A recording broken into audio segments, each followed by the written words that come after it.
Hi everyone, I hope all of you are doing great.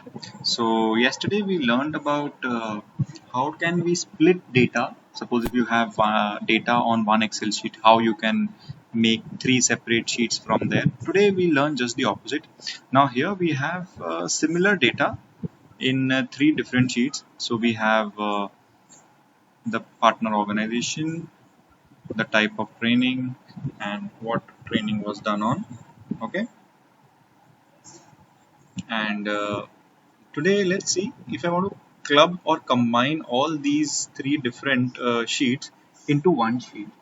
So simply what I'll do, I'll come to the sheet 2, and like yesterday, I will create a block here,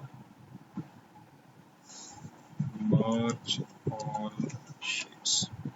Okay, right click, assign this, and I will click on combine.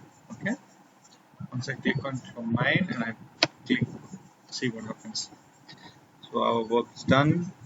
We have created a new sheet called combined and it has all the data of the three sheets. And that's it. I hope this was a good learning. I'll share the template and I hope you use it. Okay.